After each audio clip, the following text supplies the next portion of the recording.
Good evening, y'all. Hope you're doing good. You're watching the Gabriel Speaks podcast. If you're on YouTube, please don't forget to like and subscribe. That really helps out the algorithm and all that good stuff. We are here this evening to talk about this CIA file. Now, I know this has been out for a while.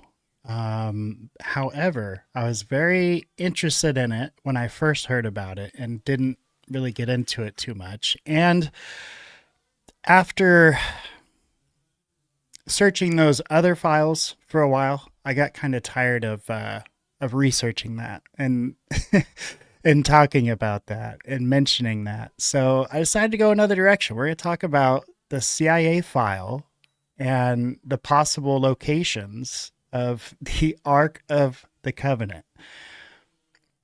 Now, this show, we talk a lot about, UAP, UFOs, paranormal stuff.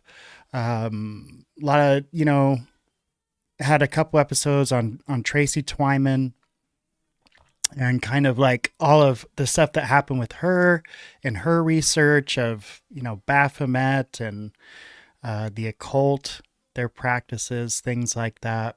So I'm very fascinated with this stuff.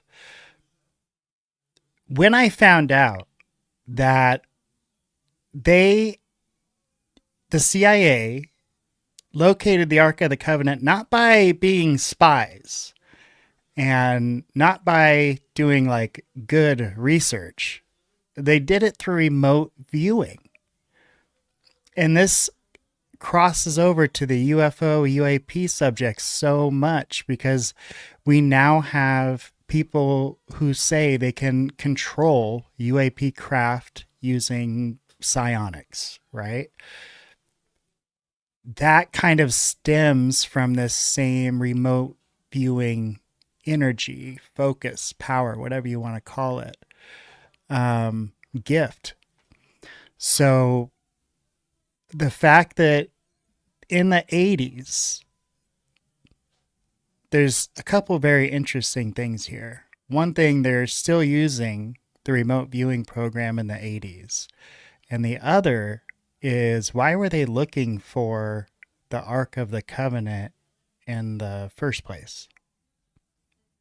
Like, why would the CIA ask the remote viewer to try to locate it? I know typically targets and how they're defined, there's a whole process to that. So I think it's really interesting that they decided, hey, let's see if we can find the Ark of the Covenant, because a lot of the power, I mean, if you look at the history, not a lot of the power, but it contains a lot of power, right? Like it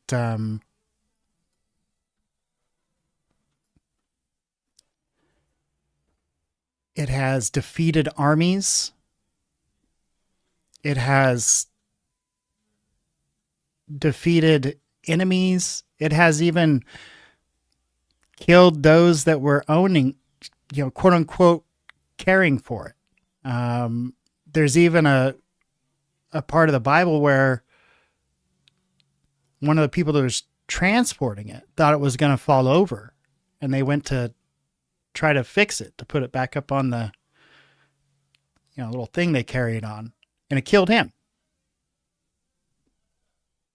Crazy.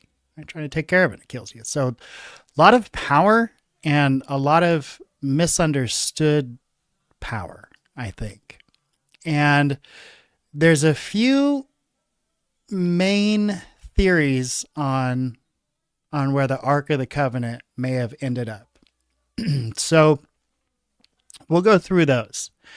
The first one is that a lot of people believe it is hidden under the temple in Jerusalem, Temple Mount. So before the Babylonians destroyed the first temple in BC, 500 BC, Jewish priests hid in the Ark in underground chambers beneath the Temple Mount.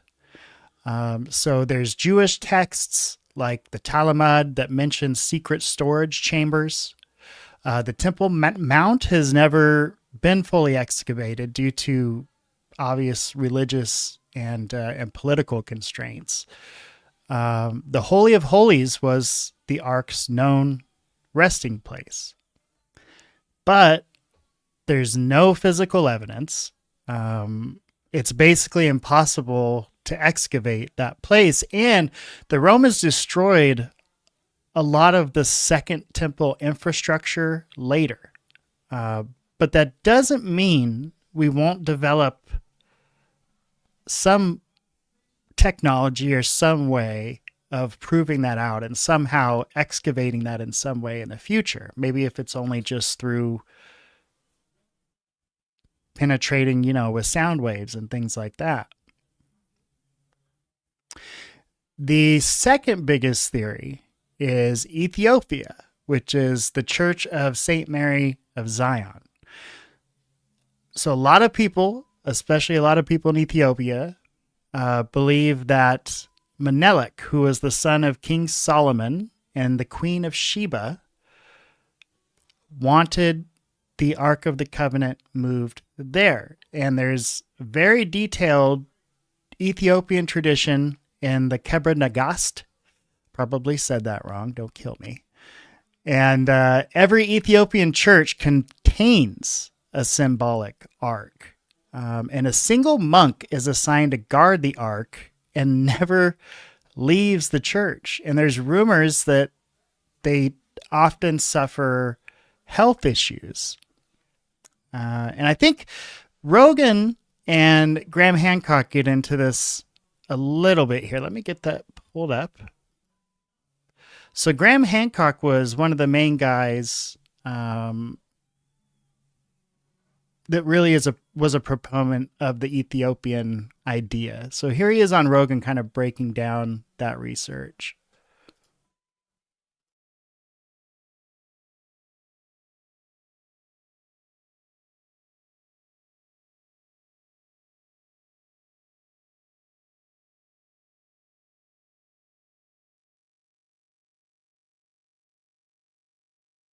I apologize, y'all. I shared the wrong screen. Here we go. Now you should be able to hear it. I first found out about you because of Fingerprints of the Gods. And one of the things that I found most fascinating when I started going into your work was the idea that the Ark of the Covenant exists in Ethiopia. That's what brought me into this field.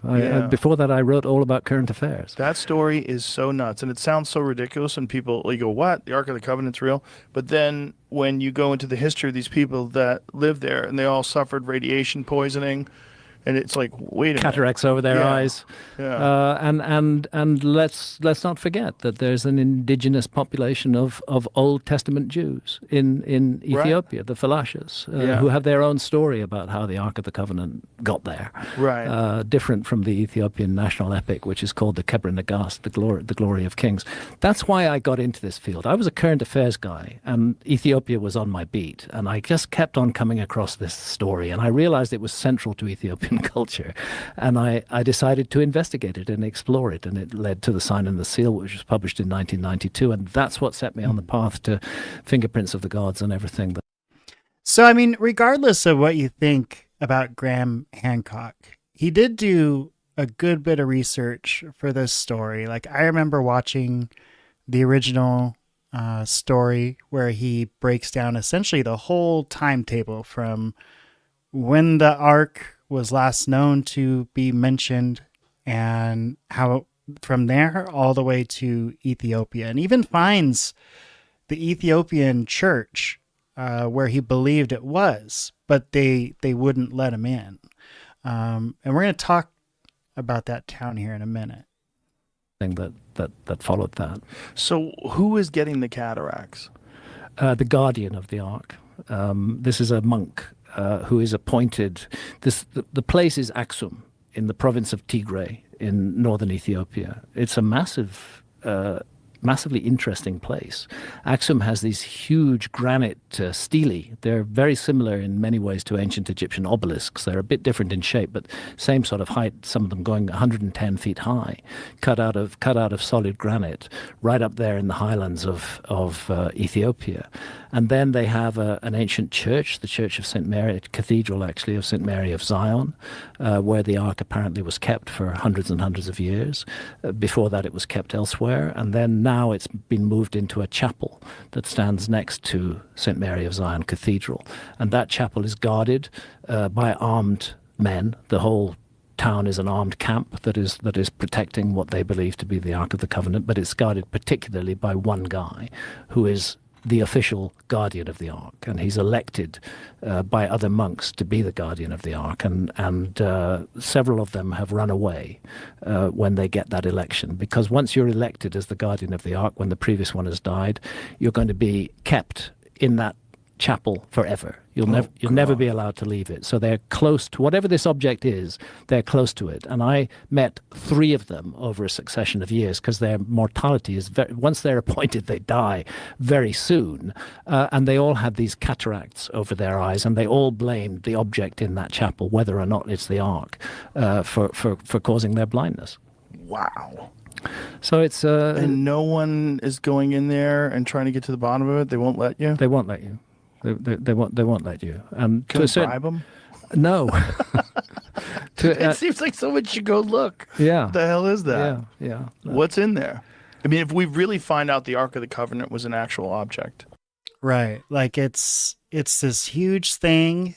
Every single church in Ethiopia has an Ark. So it's very important, very central to their religion. And most of the folks that practice that religion there do believe the Ark is there. But he asks a very common sense question, right? Like, if it's there, why is it that absolutely nobody can get access? And with all of the war that happens in Ethiopia, why hasn't it been ransacked if it's there? And there was an issue in that town not too long ago. There was an actual massacre in that town. It's actually known as the Axum Massacre. See it here. It's a rough one. But basically the main part of the massacre occurred in the afternoon and evening of 28 November 2020, continuing on 29 November, with smaller numbers of killings taking place earlier, starting from 19 November and during the weeks following 28 to 29 November weekend. The massacre was attributed to the Eritrean Defense Forces, EDF, by Amnesty International and the Associated Press, the Ethiopian Human Rights Commission, the Human Rights Watch, and Adigrat University. So there's really no debate about who did it. The main massacre consisted of killings by shooting by the EDF throughout Axum. The bodies were brought to churches, including the Church of Our Lady Mary of Zion, which is where this relic is supposed to be, for burial. Killings are also alleged to have previously taken place within the church. Due to a tight communication blockade, news of the massacre was only mentioned later, so on and so forth. Then it gets into some of these details, and this is, it's not good. Basically, the military went in and looted the town, or these forces went in, looted the town. The town got together some of the local militiamen. They went and attacked a communication tower that these forces were holding. And in response to that, those forces came down into the town and they were instructed by their leader to murder everyone, every man older than 4 years old. And they said that by the end of it, from the parks to the end of town, I mean, everywhere, they said there was bodies laying everywhere across town. Just absolutely terrible. And we know that this was the town and the church where the Ark of the Covenant was supposed to be. So if they completely looted it, these rebel forces completely looted it, ransacked it, murdered literally hundreds, if not over 1,000 people, including inside the church, one would think if the Ark was there, they would have stolen it at that time, unless there was some kind of, respect they had for it. I don't know why, because they clearly had no respect for human life as they were wiping it out. So I don't know why they would have any respect for the Ark of the Covenant. They probably just grab it and want to sell it. So it's a terrible, terrible, unfortunate incident. And I think it does show that the possibility of it being there is pretty slim to none. Unless they stole it and didn't tell anybody. I'm not sure. But if you go into a town like that and cause that kind of violence and loot and rob from the entire town, including flour manufacturers, right? Like, I mean, they just went in and the whole goal was to destroy the town. And then when the townspeople gave them an excuse, then they went in and did the real damage.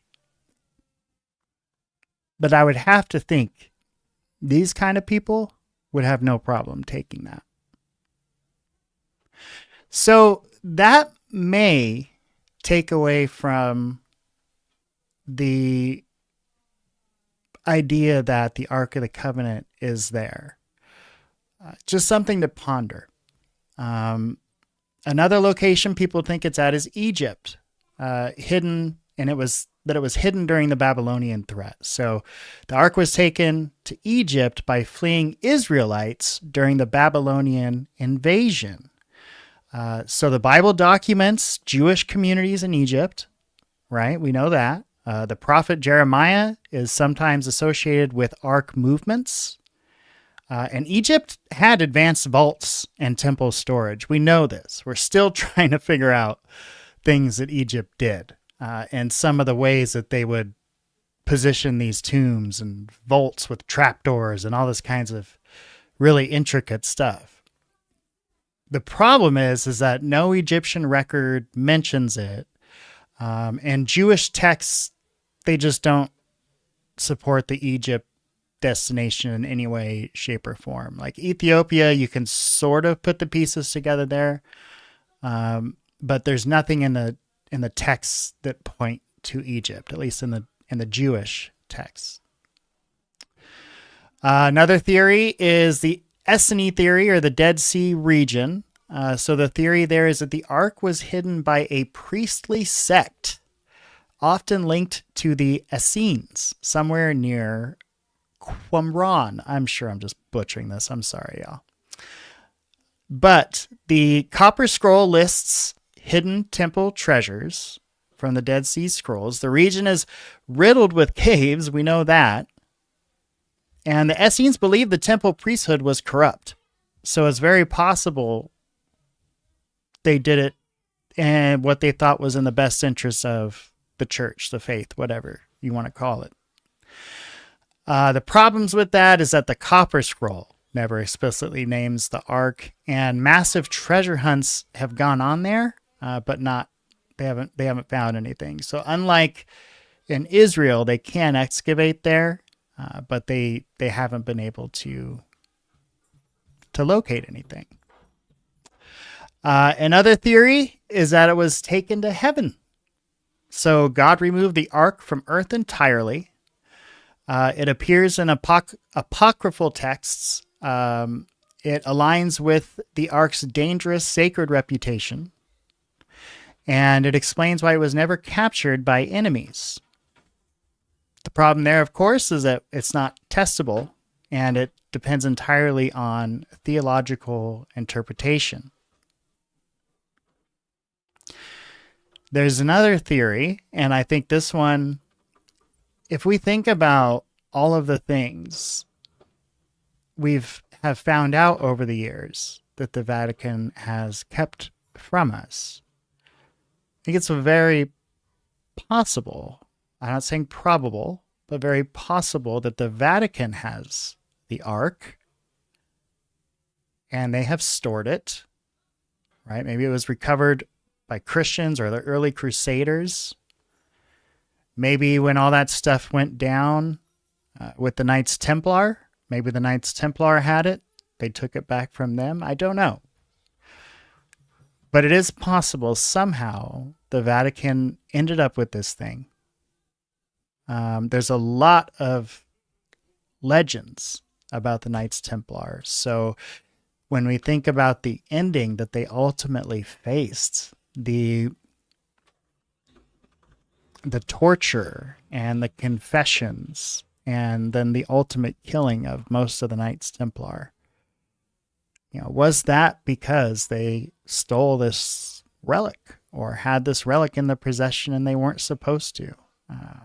Or they were supposed to and the church just simply wanted it back. They didn't want that power out there.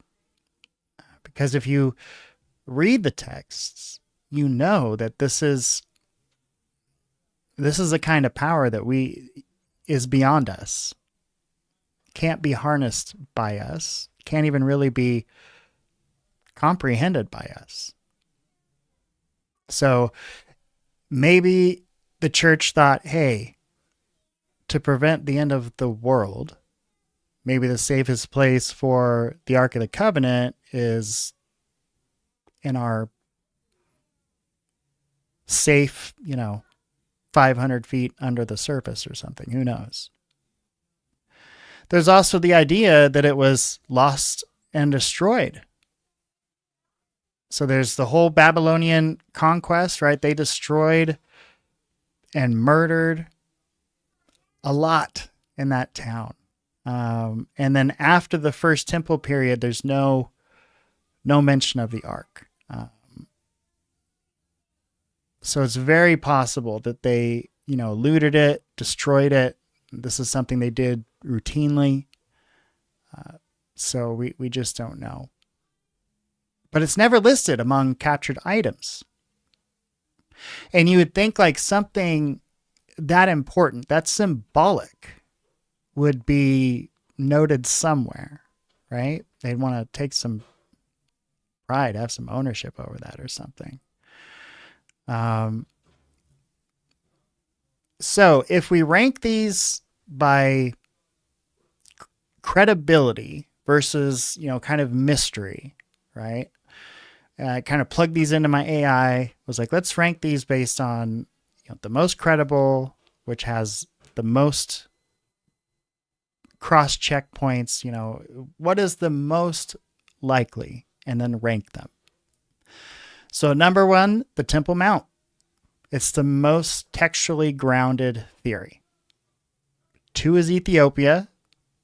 It's strongest continuous tradition there. 3rd is the Dead Sea.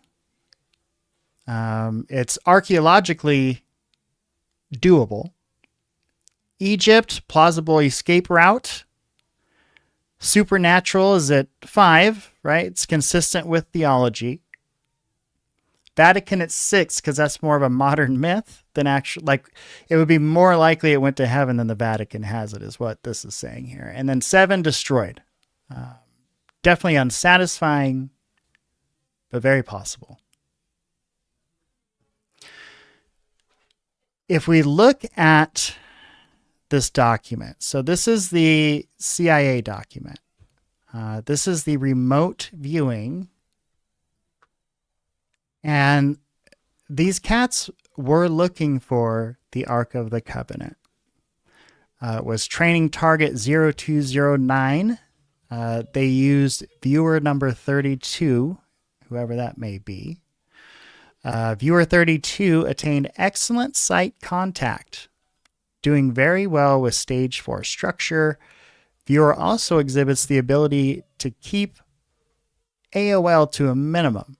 Have to be careful with editing though. This does not seem to be a problem at this time, just something to watch for. And of course, what they're referring to there is putting your own biases on it, putting your own ideas on it. They say this about remote viewing is simply write down what you're getting, express what you're getting somehow, but do not put your own opinions on it, right? You just want to put out what you're receiving. So it says target is a container. We know we're talking about the Ark, right? This container has another container inside of it. The target is fashioned of wood, gold, and silver. The target is similar in shape to a coffin and is decorated with seraphim. I mean, right out of the gate, we've got it. All right, that's very close to a description. This target is located somewhere in the Middle East, as the language spoken by individuals present seemed to be Arabic. Visuals of surrounding buildings indicated that the area were clothed in virtually all white, had black hair and dark eyes. One figure I homed in on wore a mustache. The target is hidden, underground, dark and wet were all aspects of the location of the target. The purpose of the target is to bring a people together. And it says, see page 16. It has something to do with ceremony, memory, homage, the resurrection. There is an aspect of spirituality, information, lessons, and historical knowledge far beyond what we know. The target is protected by entities. That's right, he didn't say people or guards or angels or demons. He said entities. The target is protected by entities and can only be opened by those who are authorized to do so. This container cannot be opened until the time is deemed correct. Once it is time to open the container, the mechanics of the lock system will be found to be fairly simple. Individuals opening the container by prying or striking are destroyed by the container's protectors through the use of a power unknown to us. Pretty striking stuff. And the next few pages get into the notes, some of the images that were actually drawn by the remote viewer. Unfortunately, terrible handwriting, so I can't read a lot of it. But we've got basically, it looks like descriptions here. We've got descriptions of gray, smooth, cool, cold, wind. So they just kind of are writing down what they're getting as they're getting it, trying not to like kind of put their own spin on it. Some of the images in here. So this was the archway. And this was what we got for the actual box. I don't know if that's the box or the box inside of the box. And this sort of looks like part of the Ark, right? That you would grab like the handle part and then maybe that bottom section there is maybe the edge of the ark or something. Fascinating. This, I have no idea what that is. Oh, sorry, I just have no clue. This looks like a tank or some kind of excavation tool. It really looks like a tank. So I wonder if that was something they were getting when looking in the region, possibly. And here you've got kind of the hand notes, containers, containment, inside, outside, fortified. So just your basic, and if you've looked at different remote viewing papers, this is very similar. So if you look at the really popular one of, I believe it's McGonagall, who looks back at Mars thousands of years ago, and the notes on that document, very similar. Got just kind of these random notes here in the image. Let me see if I can read that at all. Okay, so on top it says mosque dome and then windows. So it looks like a mosque that they're pointing out. So I mean, if we look at these notes, images, and we do take them seriously, this is a very interesting slide here. We got some stick figures on the wall. It says, I watched by whose? Mummies. Wow. People. Container inside a container. So that's like the 4th or 5th time we've seen him write that. Wrapped people. Watched by whom? And then it says mummies. Wow. So, I mean, that would indicate maybe Egypt, right? It says old passage. Many places. Go to container and open it and describe it as you go. It looks like that was a request.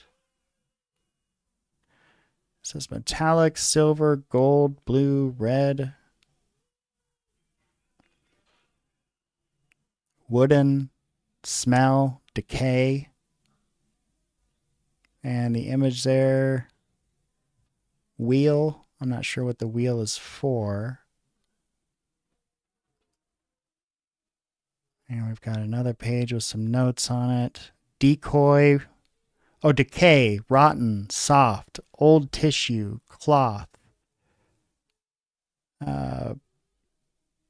Personal objects.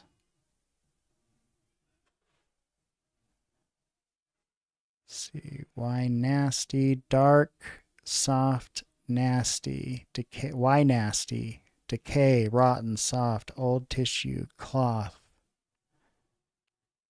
Symbolic, power. Gold, wood.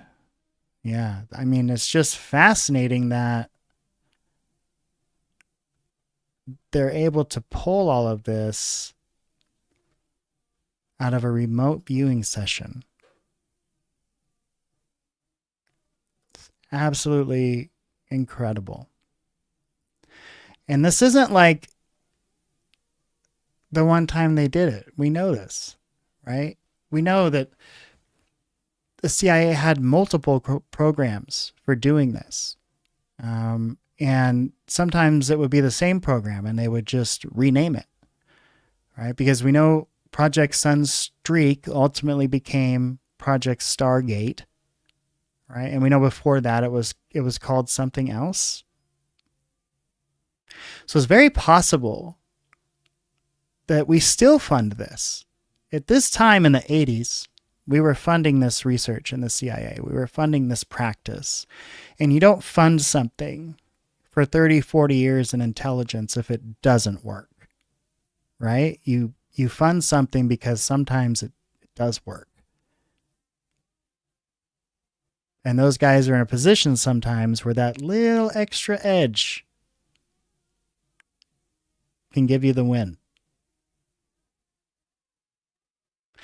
So Project Sunstreak, Project Stargate, I mean, what else have they been called? Like Project Grinch or something? There's been a few names for it, but it never stopped. I mean, from the moment it started, it never stopped. Yeah. So we had. I'm just getting some of the previous names that it had here.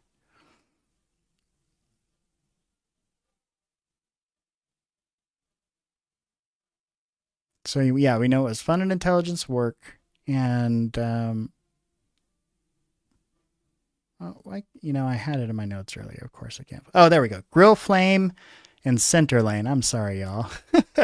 Had a brain fart there. Yeah, Grill Flame and Center Lane. We know those were previous programs for remote viewing. Then it became Project Sunstreak, right? And we know at this time we were calling it psychoenergetics. And I think that's what they would probably call psionics now.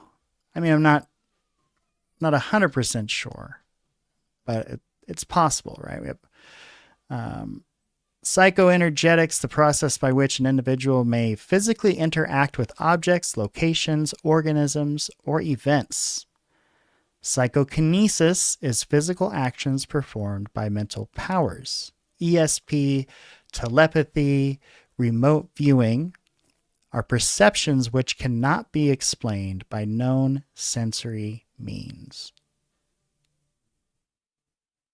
It says, since the early and this is a classified briefing that was declassified, by the way. Since the early 70s, the Department of Defense has been involved in examining potential uses of psychoenergetics. Experiments using remote viewing as an intelligence gathering tool conducted by two large labor physicists, Hal Puthoff and Russell Targ at Stanford Research Institute, proved successful. And again, there we have Hal Puthoff. I mean, you have to have Hal Puthoff, right? When we're talking about this kind of stuff. He just fits right in there. Like a glove. Remote viewing is an SRA coined term.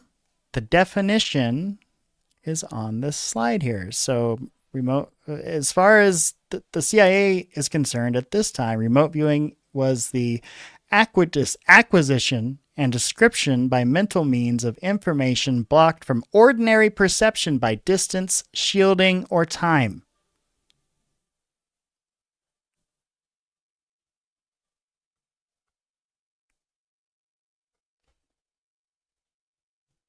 In the early 70s, using several apparently gifted psychic subjects, the most notable of whom were Pat Price and Ingo Swann, SRI scientists concluded several CIA-sponsored remote viewing tests. And if you go into the history of this, it's really quite fascinating, some of the things that they would do to test these cats. I mean, it really was cool. However, like all things, there's another side of that coin, right? There's the possibility that all of this is nonsense and basically an op to make our enemies think we have this capability. I'm not saying that's what it is. And I don't believe necessarily that's what it is. I'm just saying it's possible, right? It's definitely possible that we inflated results, perhaps, to look more capable in this area than we actually were.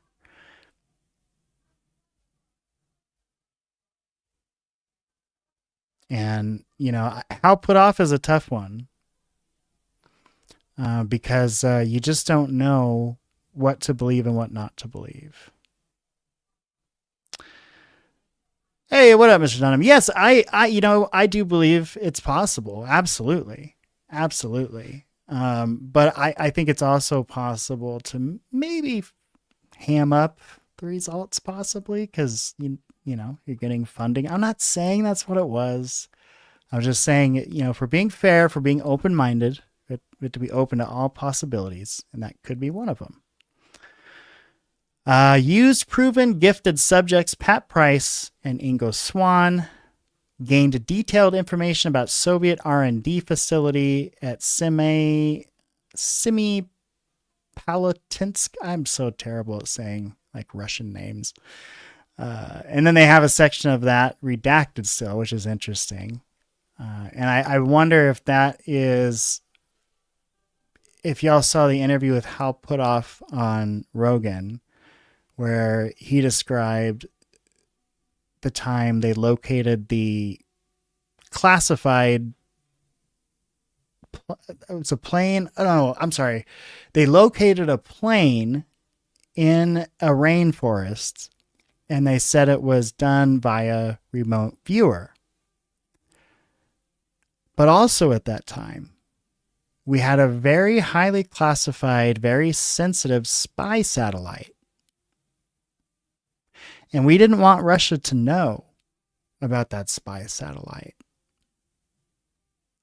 So it's very possible that we kind of fudged about the remote viewers results to cover for this spy satellite.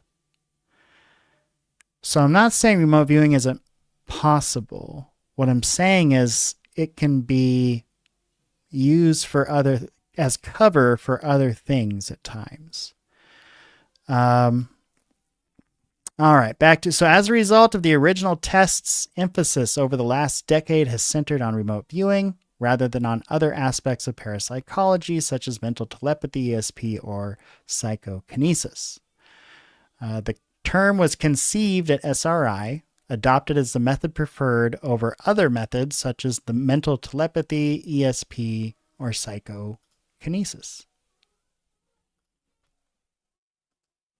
It says DIA, the military services, has all at one time or another, and we know this, been involved in numerous psychoenergetics tests, most of them being applications oriented. In 1972, for example, the U.S. Army Surgeon General, through the Medical Intelligence Information Agency, now known as the Armed Forces Medical Intelligence Agency, together with DIA, published studies of Soviet bloc work in psychoenergetics.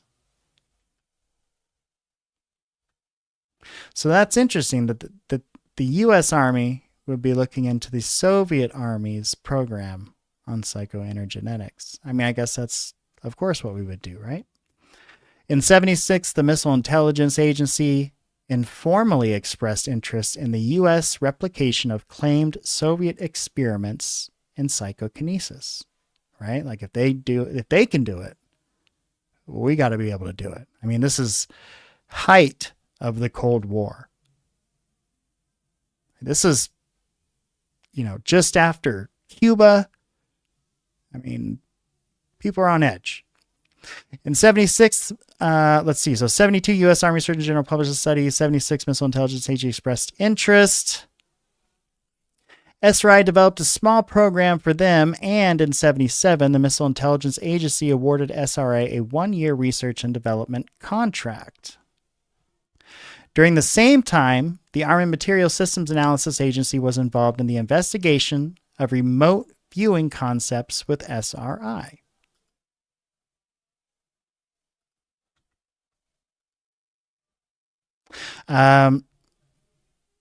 Also in 1977, the U.S. Army Intelligence and Security Command, INSCOM, established a project team under the Assistant Deputy Chief of Staff for Human Intelligence and implemented the Gondola Wish program. So we had 1977, Missile Intel Agency awarded contract to SRI. Same year, Army Material Systems Analysis Agency awarded to SRI. Same year, U.S. INSCOM establishes Project Gondola Wish under DCS Ops Human Intelligence. So what this document is pointing out here is that this isn't just like a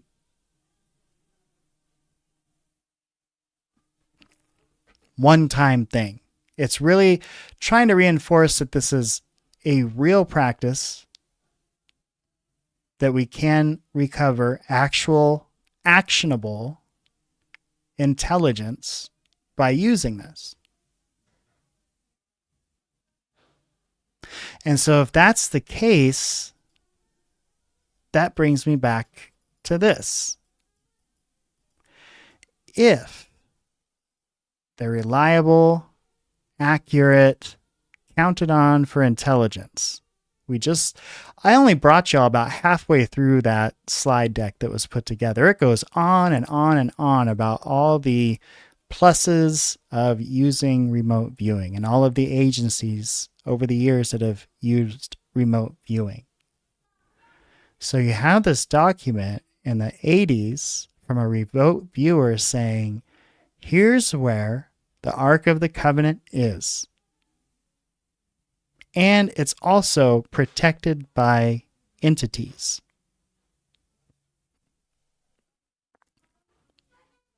But if you look at just what they noted down below and what the remote viewer here for the final results, it looked to me like we don't know who it was, they believed it was possibly in Egypt, because where else are mummies? I don't think they mummified people in Jerusalem.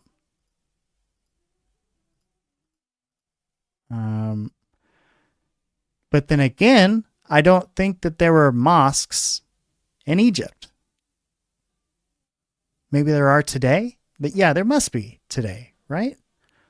So then there probably were some throughout the years. Okay. As you can tell, I'm not a history expert, y'all. But this is like I said at the beginning, this is just a topic that interests me. And with the connection to remote viewing, it gave us an opportunity to not talk about that other stuff going on right now. So yeah, so here's our wall of mummies. That's the image the remote viewer drew. It's tough, right? So just historically, and just looking at context and accepted documentation, right? The most likely place would be back in Jerusalem. However, if we look at the remote viewer's notes, it seems to point more towards Egypt. And then if we listen to Graham Hancock and others, including most of the nation of Ethiopia, it went to Ethiopia.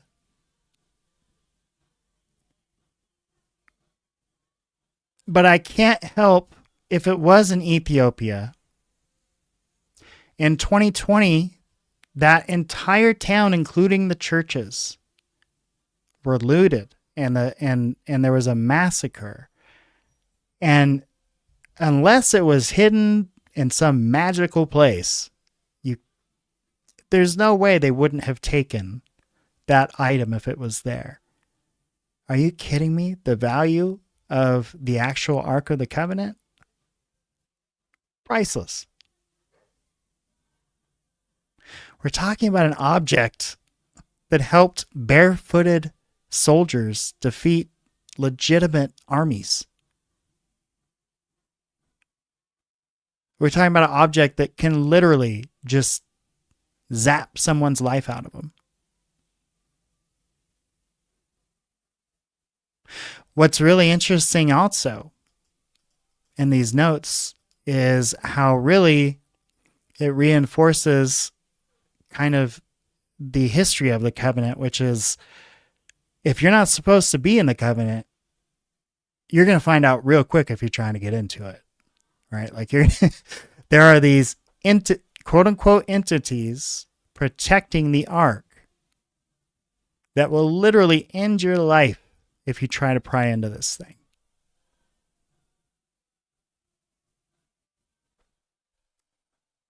Powerful, powerful stuff. So from the document, from the CIA document, it seems more likely that the Ark is in Egypt, more so than Ethiopia or Jerusalem. But Egypt, when we looked through the list of probabilities, if we trust AI, when we looked at the list of possibilities, Egypt is low on the list because there's not a lot of proof there. There's not a lot of evidence showing that this Ark went to Egypt, other than kind of legend. So where does that leave us? To me, I unfortunately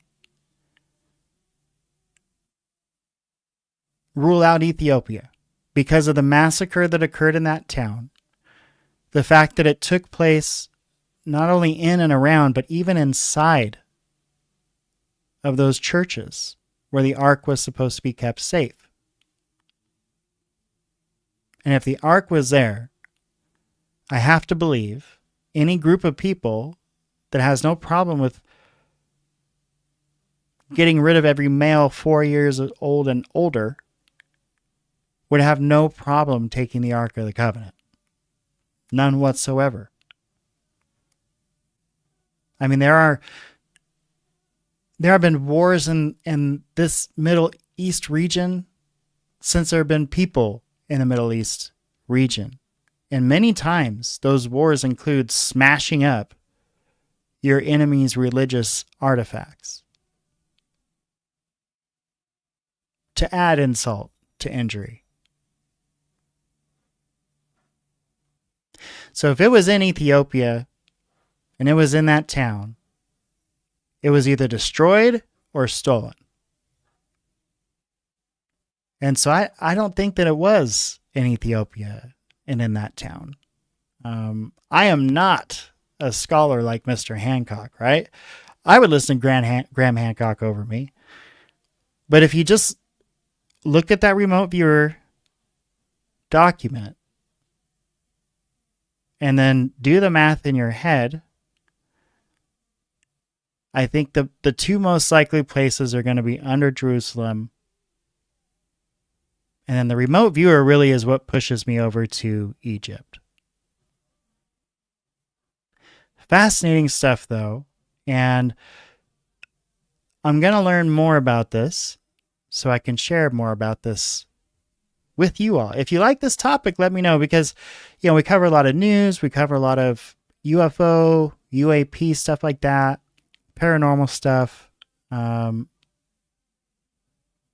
But this is a very interesting subject.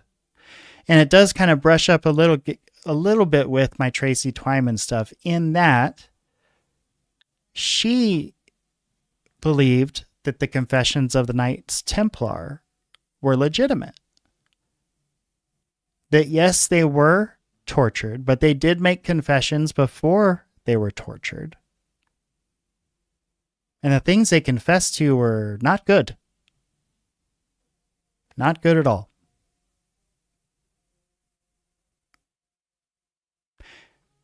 And if Ethiopia is ruled out, that's actually sort of a good thing, because it helps narrow the search. I mean, it's not good for Ethiopia having a, mock Ark in every one of your churches and it being a big foundational part of your culture, but it doesn't appear they had enough protection around this building, wherever this Ark was being stored, if it was there. And so it was either stolen or destroyed, or it wasn't there. I think that's Occam's razor. I think that's the best explanation. And I know none of us would want to think of it as being destroyed or stolen. Especially given the power that it is supposed to yield. Right? Like the Ark could just be taken by some scumbag murderers? No. Come on. Stolen? The very item that may contain the 10 Commandments, the tablet of the 10 Commandments, that item you're going to steal? Not a good call. So that's why I believe it probably isn't there or wasn't there.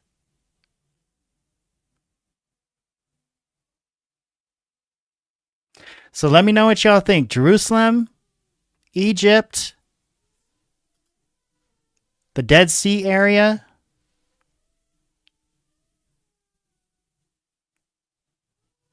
Hard to say.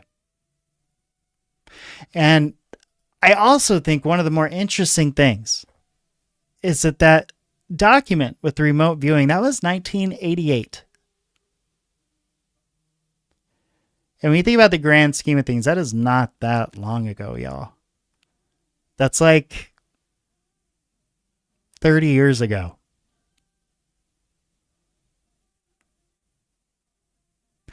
I don't think the CIA has stopped remote viewing practices. And I think in another 30, 40 years, we'll find out that Project Stargate just took on another name under a new program, but doing the same practices to keep it out of the public discussion because it's a classified program. Which makes sense. That's how you're going to do it. I think our tax dollars absolutely still go to remote viewing. And I don't necessarily think that's a waste. If it's true that these programs have in fact yielded the results we have been told that they have. But again, we're in a day and an age where it's hard to trust anything people just tell you. So the actual scientific, verifiable, duplicatable evidence of remote viewing is pretty thin. Doesn't mean I don't believe it's real. The evidence, you could say the evidence for, God is thin. I still believe in God, right? It's just a matter of what you think is possible. And I do think it's possible, but I also think it's possible to lie to people about it. Tell me we haven't discovered that rich and powerful people will lie through their teeth straight to your face. And in the last couple months with what we've seen, I think it's pretty obvious they will lie to us straight through their teeth.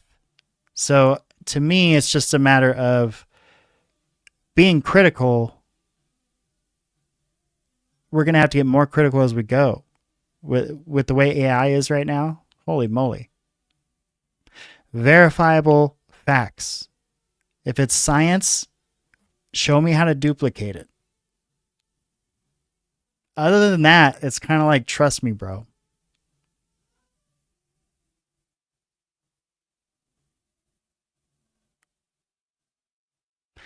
All right, y'all. Well, we're going to come back to this topic down the road. I appreciate you joining me for this episode. It was a short one, a fun one. And like I said, I did not want to get into the other crap. We'll have plenty of days, plenty of episodes to go through that stuff. And we'll consider this a break from everyone else right now. So thanks for hanging out with me. I hope you got to take your mind off the insanity and the news that has been going on these last few weeks, at least for a little bit. And stretch your mind out a little bit with where this ARK could possibly be. Because I think it's very, very fascinating. So I'm going to end it on that one, y'all.